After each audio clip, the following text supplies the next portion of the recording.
Hello, everyone. Welcome to the Moving to Florida show. I am your host, Judson. A little bit under the weather today if my voice sounds a little bit different.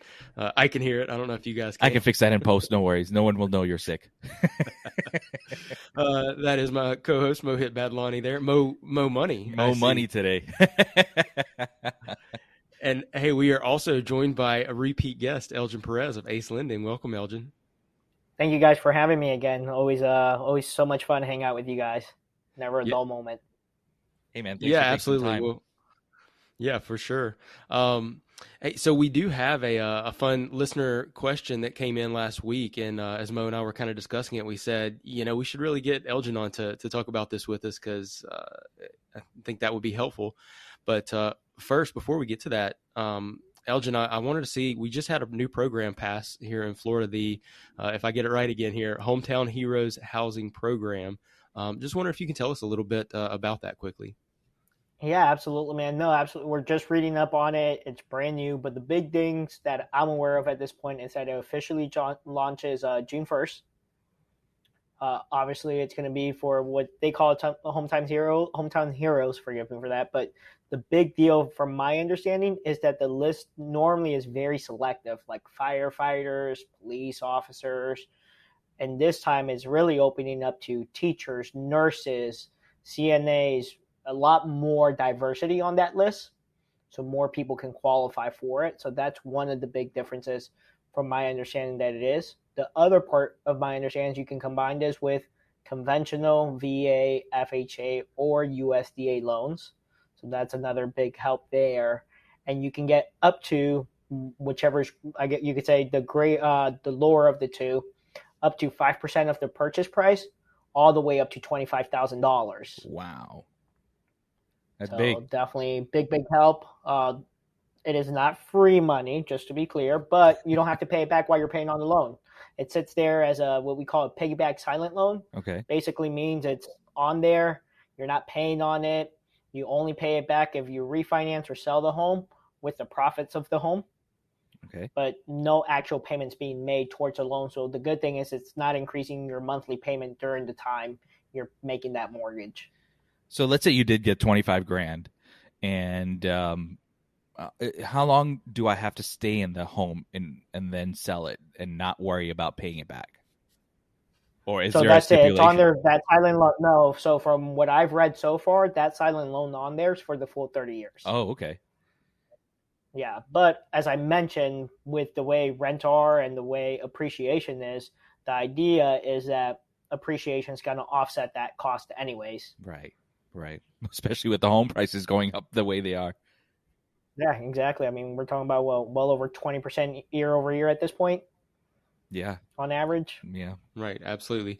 So it is a down payment assistance program on one hand. Did I see also that it is a first mortgage as well? Is it both parts together, or is it just the down payment assistance? So you get your regular mortgage through your lender, right? And then this PIG goes in as a second lien. So it is a second mortgage. Okay. As I mentioned, it's what we call a silent mortgage, meaning that you're not making any physical payment. So the balance never changes. It's not incurring interest. So if they gave you the full 25 and 10 years from now, you still owe 25 if you go to sell it, right, or if you go to refinance it. Is there any way to pay that back? You know what? I haven't read into that, but it wouldn't make any sense. Yeah, it's a silent mortgage. We're talking about it sitting there and it's not gathering any interest. It's sitting on there at no interest. It would make zero sense. But it is one that would be paid back. Say if you sold your home, you would pay it back at that point. Absolutely. Okay. Yep. Got absolutely. it. And as long as you've made enough profit on the home, you don't even see it come out of your pocket. Yeah. So that's something great for our hometown heroes that are already here, in Florida. But as far as our listeners, people that are planning to move to Florida, maybe if they're already in one of those fields, I know this is brand new, so you may not know, but would they possibly be able to qualify if they were in one of those qualifying fields and had, say, a job offer here in Florida? So the good thing is that the program's being ran back through eHousing of Florida, and tradition through their programs, they will allow people moving into Florida to become what we call primary home residents here, right, to use those programs. Now, don't quote me on that because I haven't read into it, as you said, that deep. Right. But from my traditional experience, they do allow it as long as the home that they're buying here is going to be their primary residence, not for investment homes, vacation homes, second homes. That isn't the idea behind the program. The idea behind the program is to help boost the economy with people who need a primary residence. Right. Well, and so that's an important distinction as well. Then it is for first-time home buyers, right? Primary residence use. Not saying first-time home buyers either on the program so far. I could be wrong. It might be designated for first-time home buyers, but it's specifically saying it needs to be a primary residence. Oh, interesting. Okay. Yeah. Again, my goal is to have all the details by Friday, and hopefully we can dig into this. Happy to be a guest on another one where we can really dive into it. Yeah, absolutely. Because we are getting a lot of people. Everyone knows what's going on. Yeah, we're getting a lot of people asking about that program, as well as we're actually getting people who are firefighters, nurses, teachers, and everything moving to Florida. So that would be really, really awesome to know how they can move forward with that program. Yeah, absolutely. And I'm actually reading it here. It is what they qualify a first-time home buyer, which is their term of first-time home buyer is not so specific as what you and I might consider it. Okay. What I mean by that is normally, you and I consider first-time home buyer just never owning a home. For them, it's simply that you haven't owned a home in the last 3 years that you have also lived in. Okay. In those last 3 years. So it gives a little bit more lenience on that as well. Can I use a portion of that money towards my closing cost? You can. Awesome. So you don't have to use the whole for down payment. No. So like if you qualify for a VA loan, a VA loan allows you to do 100% financing. So if you're getting 5%, you can use that full 5% towards the closing costs and finance 100% on loan. You're doing the FHA loan, which is only 3.5%. Well, 3.5% towards the down payment, the other 1.5% towards closing costs. That's amazing. Very cool. Yeah. Yeah. It's pretty exciting, man, to see, state of Florida trying to get this stuff going again. And like I said, it's more than just what we normally see, because there's a lot of healthcare professionals, but also childcare employees and other items in here that I saw that are not what we normally see when we see these type of programs. That makes it very exciting. Excellent. Well, yeah, thank you for hitting on that real quick. Mo, did you have anything else there? Once we get more details from Elyin, we'll expand upon that. Sounds good. Well, hey guys, so we do have a listener question, and I'm going to be putting both of you in the hot seat because, quite honestly, I don't have any experience with this. And Mo, I know you have a little experience from the real estate agent side, and Elyin from the lending side. So I'm going to read this listener question, and we'll dive right into it. So here is the message. Hello, greetings from Toronto, Canada. I'm a regular listener to your Moving to Florida podcast show. Just wanted to thank you for all the time and info you put into the show. I really enjoy listening to you guys, but I do have a question. My husband and I would like to buy a property in Florida as a vacation home and future retirement home, and also for short-term rental purposes. What tips can you give a foreign buyer like ourselves as to how to buy in Florida as a foreign buyer, and which markets do you recommend that we should look into? Thank you, Razel. Thanks for that question, Razel. Now, I work with a lot of foreign investors. Foreign investors are free to purchase real estate in Florida. Like anywhere in the United States, you can purchase real estate without any intervention from any government agencies. On the other hand, it should be noted that, buying real estate in Florida in no way confers or on any foreign investors whatsoever, special privileges or even a different legal statuses. For those who wish to stay in the United States for a longer period than your standard, visa allows, then we advise that, you talk to an immigration specialist to understand those guidelines. But yeah, I mean, foreign investors come here all the time, and they're racking up and purchasing homes and renting them out, using them as, winter homes or summer homes, and you can purchase one with no issues here. Obviously, there are some, tax stuff that you must declare. Anything over $10,000 must be declared, obviously, that you're bringing in. But I mean, that's pretty common here. If you're buying real estate, you're going to bring more than 10 grand with you. So you just got to let the government know, hey guys, I'm buying a property here. I have more than 10 grand. Buying an investment property. Another thing I would recommend is if you are purchasing a investment property here in as a foreigner, don't put in your name. Put it in an LLC. You can always create an LLC here, and it takes about 20 minutes to create one, and it takes a couple of weeks for it to be submitted and whatnot. But put it in an LLC so you have limited liability on that, and then you can minimize taxes and ensure confidentiality as well. Well, but that could bring up some interesting challenges if you're getting a that's loan. where I would Elgin imagine. comes in. You guys always give me the fun stuff, huh? You know me. So let me cover the fun part, right? Where you don't need me. If you guys can afford to pay cash for it, you can do that. Just call Judson and Mo right away.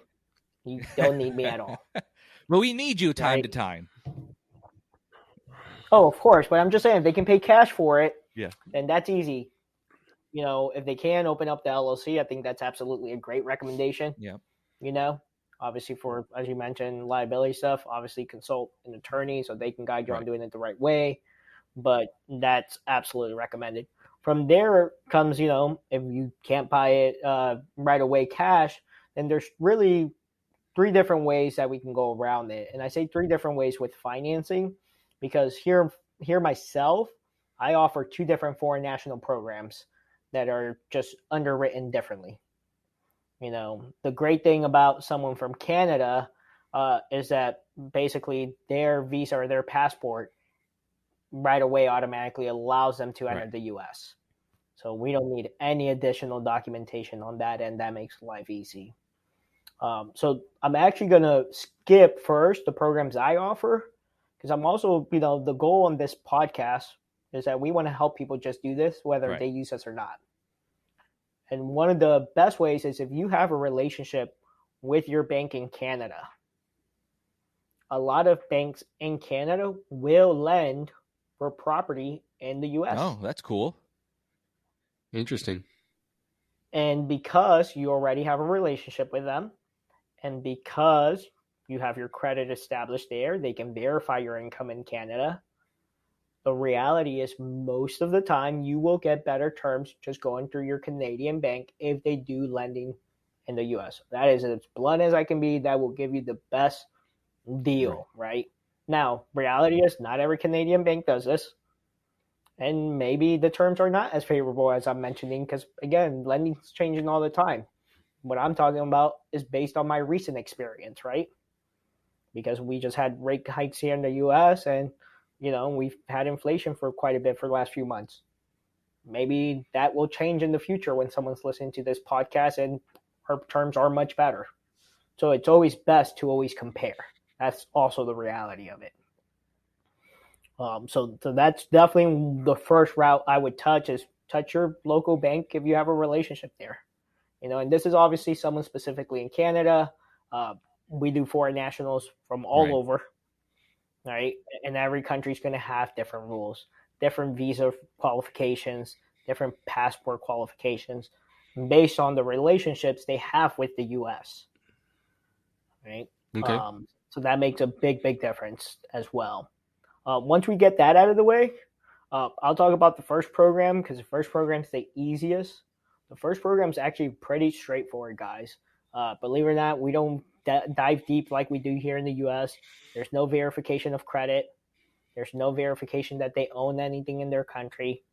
What they require is that you come into the U.S., you establish a relationship with a FDIC-approved bank here in the U.S., which basically any of your big banks will be here. And the funds that you're going to use, you put into that bank account here in the U.S., and they sit here for at least 30 days before you go purchase the home. Okay. Once you find a home, they're normally going to request for 3 things to qualify. 1, 30% down. Okay. So pretty easy there. From there, they want to see something called 12 months of reserves. Reserves, as we've talked about on the podcast before, means basically savings. And when I say 12 months, it would be basically whatever that total mortgage payment is multiplied by 12. So keep numbers simple. Let's say the mortgage is going to be $2,000 a month. I know I feel like very nerdy and school mode right now, but You're here to $2,000 a learn, bro. month by 12 months, that gives us Yep. $24,000. So basically, after you put your 30% down, after you pay your closing costs, they want to make sure that in this U.S. bank account, you still have 24 grand Mhm. left over. Now, what I'm about to say, it's a little vague. They want to see that money until you close. Once you close, the reality is they're not ever digging back into that bank account. They're not doing anything with that bank account. So if you want to take that money back to your country, you just want to leave it there, you can do as you please with it. No issues. Okay. And the last qualification is how they're actually qualifying the home with no income, which is called a cash flow loan. So when the appraiser goes out there to look at the value of the home, they're not just going to give us the value of the home. They're also going to give us what's called a rent schedule value of the home, meaning what the appraiser thinks it will rent for over a 12-month period on average.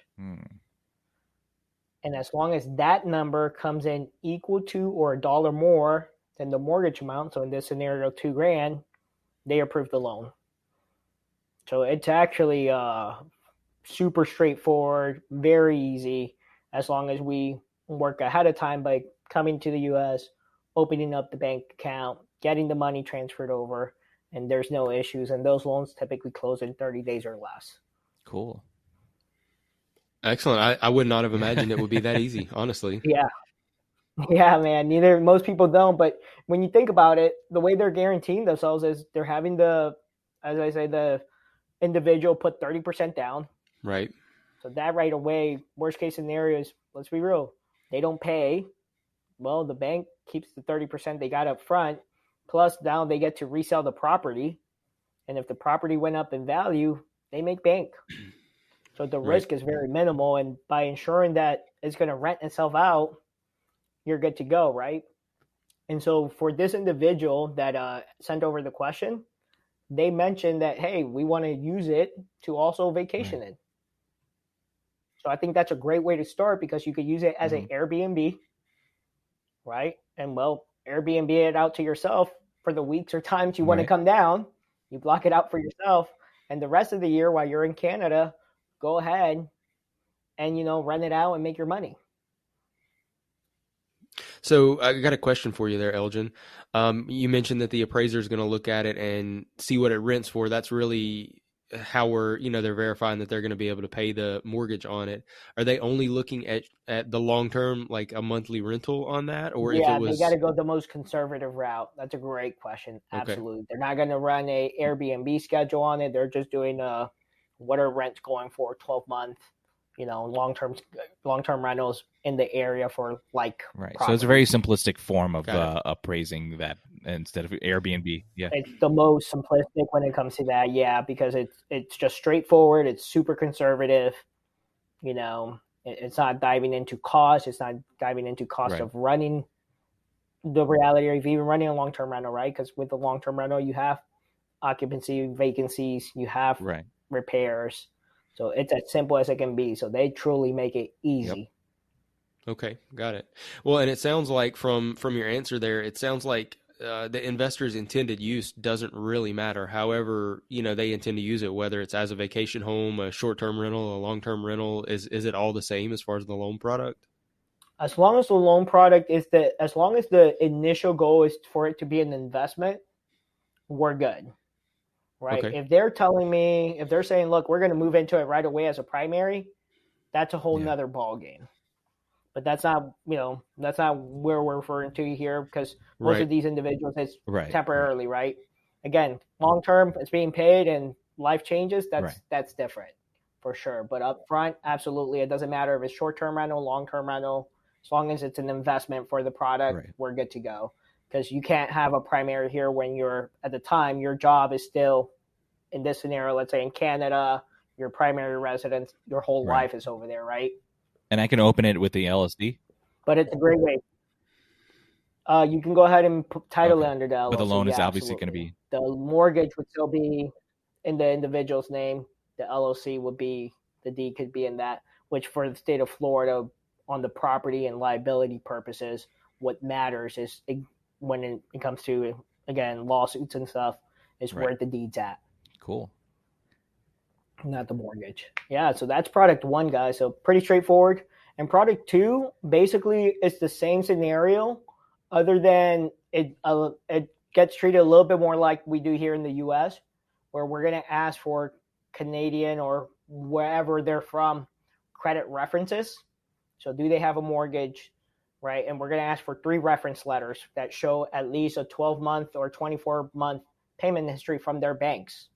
So they're going to have to go to their banks and be like, okay, cool, I have these 3 accounts. Can you give me a certified letter saying that these 3 accounts are up to date and they've been paid well for the last 24 months? And so we're going to make basically our own credit bureau history here based off their letters. We're going to verify their employment. And in that scenario, it's treated more like a traditional loan with debt to income. The benefit there is typically they get anywhere from 1 to 2% better interest rates, because they're having to provide a whole lot more documentation. And instead of 30% down, they can do 25% down. So they're able to save a little bit more out of pocket in that scenario. Most consumers, believe it or not, when they see the difference, they go with the first option, because they don't want to deal with having to deal with their own banks there, getting letters, getting CPA letters, so on and so forth. So I always present both options, because at the end of the day, it's their money, and depending how much work they want to do, depends what pre-approval they get. Got it. Makes sense. So on that product too, is it, I guess it's not as easy I mean, you said that they have to get the credit references and all of that, but on product one, it was just, if the appraisal's good, the rent number's good, it's approved. Is it just as simple on product two? On product two, no, because now their income, just like here, would have to qualify for a certain debt to income. Cool. Right. So now they're stuck at what we call 43% debt to income. So if they're making, and I'm going to use easy round numbers, if they're making as a household 10 grand a month, right, basically 43% would be $4,300. So basically, with the mortgage payment and the 3 credit references that they provide, because they're going to give us, 3 credit references of what they make payments on over there. Once we add all those 3 payments, as long as they don't exceed $4,300, that's the most they can afford now. So if, let's say, they give us a car payment that's $500 a month, and a couple other things, we would subtract that from the $4,300. So let's say there's $3,500 left. So now the $3,500 remaining is the maximum mortgage payment they could afford. Obviously, in this scenario, I'm using an extreme high monthly, income of 10 grand a month. So as you can see, if they're only making 5 grand a month, that can easily dwindle really quickly. And it doesn't give them as much buying power, because now they're limited to their income also. Where on the first one, it's just a matter of, do you have the money and does it rent out? So here's a question for you. Now, you asked for 3 credit verifications, so it could be like car payment and whatnot. What if I give you like 3 really small credit card stuff? Perfect. That's exactly what we want, actually, Mo. That's a great question. That's exactly what we're going to try to do, is give me 3 credit cards, the 3 of the smallest payments.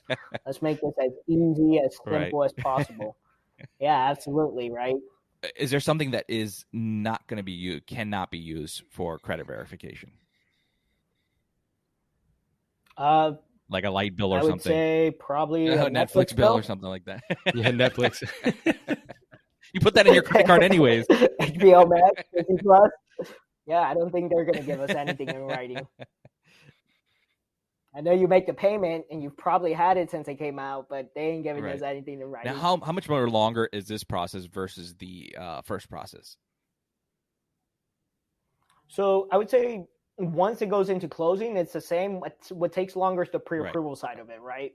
Because the first one is you just give me the bank statements because you already did everything. And if the money's in there, again, you're approved. Literally, if you want to buy a $1 million home with the first one, if you have $400,000, well, $300,000 towards the 30% down, the rest for closing costs and reserves, you get your $1 million home. I mean, you're pre-approved instantly, simple enough. On that second one is we're going to make you get all these reference letters and everything before we issue. Yeah. Before we issue anything. What would you recommend it would be a big no-no on foreign investments? So if someone decided to come here and wants a loan, what's a big red flag for you? What do you see as a red flag? Red flags are just wanting to do it right. You show up and you haven't opened a bank account and you want to go ahead and put in that offer today, but you have to finance. And the reason why is the money's not transferred, nothing's been done yet, and now we're going to have to dig into foreign bank statements, which again, most people would think is simple, but the reality is because we're in the U.S., most lenders have U.S. rules that the bank statements have to be in English. Some of them are not allowed to be translated in certain formats. Or more importantly, the dollar conversion, right? One day it's converting at one amount. What if literally the day of closing it's converting at much lower, the dollar's gone down? So now we can't close because the value is down. Like, right. It's possible. It could be. Yeah. So by doing all that, it's absolutely possible. So by just, as I say, doing it rushed and being unprepared and just not planning, poor planning is the worst thing you could do right now. Poor planning is absolutely the worst thing you could do. And I wouldn't say that just for foreign nationals. I'd say just that in general. for anyone here as well. Right? Just in general, with the way the market is, it's extremely hot. That's definitely a big deal. Yeah, because a lot of foreigners do this, and it really boggles my mind because it's done differently overseas sometimes. So they think the same rules apply. So they're like, hey, let me put an offer on this house, and then I'll work on getting a loan. Well, yeah, and that's because most places, and I don't know what Canada's like, but my understanding is most places are taking 2, 3, 4 months to close on the house. What they need to realize is, on average here, we're looking at under 30 days. We're doing deals with mortgages on them that we're closing in 3 weeks or less, 21 days or less with a mortgage. Right. So that's just not the market that we're in at all. But I mean, I get it. Like I said, I know plenty of places outside of the U.S. where I talk to family members. My family's from Costa Rica. Closing on the house over there is going to take 4 to 6 months. It's insane. Yeah. And that's paying cash. That's not even financing. Yeah. Wow. Selling a home even abroad is kind of difficult. So my parents just sold their home there, and it took about a year because they wanted to know the information of the previous buyer before my parents. So they need to make sure his documentation was good when he sold it to my parents. And it has to go back at least 2 generations. So my dad's like, this is the worst situation you could be in, is selling a home in India. Yeah, that's nuts. But I mean, technically we have the same thing here, but that's why we have title insurance for, right? So we can avoid going back because there's title insurance from the previous owner. Right. So now even if there is an issue, well, that's what the insurance is for, and it can be handled after the fact. So true. Excellent. Well, hey, I want to do a quick transition here because we did have a part 2 to this question, more related to what markets they should look into. Elgin, certainly welcome you to stay tuned with us here because you might have some good suggestions too, right? So she did also ask, which markets do you recommend we should look into? And Mo, let's take this, looking at this question for what it is. They're looking for a vacation home, future retirement home, but also short-term rental purposes. So I think that's important to note. If you're out of the country and you want something that you're going to be able to rent short-term, you need to be in an area where short-term rentals are approved. Yes. That's going to be, where they're allowed. That's going to be a very important one because you're not going to be able to self-manage something like that from outside the country. You're going to need a property manager for that. And property managers aren't going to do a short-term rental in an area that doesn't allow them. Right. So that's definitely your step one. Do it in an area where short-term rentals are allowed. There are a lot of areas in Central Florida that do allow them. Orange County doesn't have, it's not one of them. Orange County, I think there's maybe 2 very small areas that allow short-term rental. Now, like cities like Davenport and Claremont, they allow that in Polk County and Lake County, but your HOA is your next step. Your HOA might not allow it. So you got to look at 2 things, whether the county allows it and whether your HOA allows it as far as short-term rental. Now, question, guys. I want to pretend to be the person listening. I get to say rules for once. Let's go. Sounds good. Go for it. What's the HOA? Most people might not know that if they're listening for that. There's a lot of places, even in the U.S., that might not have Right. lots of HOAs. So from our previous episodes, HOAs, homeowners association. So let's say you're in a neighborhood and that neighborhood has its own bylaws, rules, and regulations that comes from a board of people that are been voted in to manage the community. So basically, something laws and rules that supersede whatever the county and state say for that particular. I wouldn't say neighborhood. supersede, but they have to follow county and state rules. But at the same time, they can make it more stricter. Got it. Like make sure your grass is only yay high. Make sure no purple houses with pink polka dots. We've talked about HOA in numerous episodes in the past. So if some of our returning listeners, they know all about HOA by now. They'll know. Some of those first-time listeners might not. That's awesome. Right. Yeah. So homeowners association, basically an organization owned by the homeowners that if you're going to own a home in that neighborhood, you have to be a member of, and you have to pay dues to, and you have to follow their rules. Short version of it. Short version. Short version. And if they say your house must be purple, your house must be purple. Very true. Very true. So, like I was saying, there are certain HOA communities that will not allow short-term rentals, and there's some that are very, very happy to do so. They like vacationers. It might be close to Disney. It might be close to a beach. It all depends. So reach out to a real estate professional like us, and we will let you know which communities will allow, which counties will allow, which part of the state will allow it.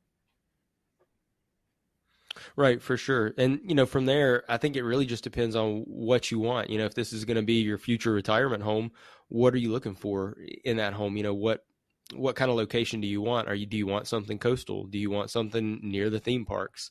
Do you want to avoid winters? There's certainly short-term rental areas up even in the Panhandle, but they get a little colder in the winter up there where, you move down towards South Florida, it's going to be basically summer all the time. So it really just depends on what you're looking for in that home, what kind of home you want, what kind of environment you want. Yep. And if I can add a little to that, I'd say knowing what you enjoy, right? Because you're going to come visit it. So like you said, all those, I just want to say Florida, tons of springs. People don't realize it. Yeah, we got the beaches, but the springs are tons of fun, and they have tons of short-term rentals on there as well. Yep, very true. All over. So manatees, talk about clear water without the saltiness.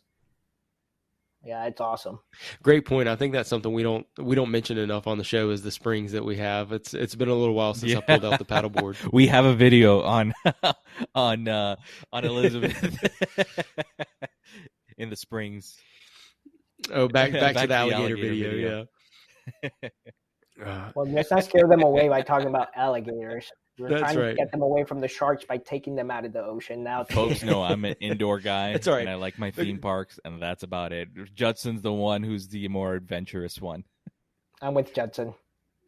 There we go. Yeah, you like to spend a little time at the springs. That's a great suggestion, honestly. I think it's absolutely great for short-term rentals, and just in general. Again, it's what, like you said, if they're going to use it to visit, what is their family going to enjoy? You want to make sure it's something you're going to enjoy if you're going to be paying for it somehow. Yeah, absolutely. Well, Elgin, thank you so much for joining us. Great information on the loan programs. I have definitely learned something today, so hopefully our listeners have too, and we definitely appreciate you joining us today. Absolutely, guys. Thank you again for having me. Yeah, we're going to wrap it up now. We want to hear from you. You can reach us on our Moving to Florida show hotline by dropping a voicemail or texting us at 407-900-5859, or drop us a DM on Facebook or Instagram at Moving to Florida show. And for Twitter, our handle is at Moving to FL show. If you'd like to connect with us, if you have any questions, or if you need a realtor here in Florida, you can reach us at Moving to Florida show at gmail.com. Be sure to subscribe to the show if you like our content so it will automatically download to your device and get you one step closer to moving to Florida.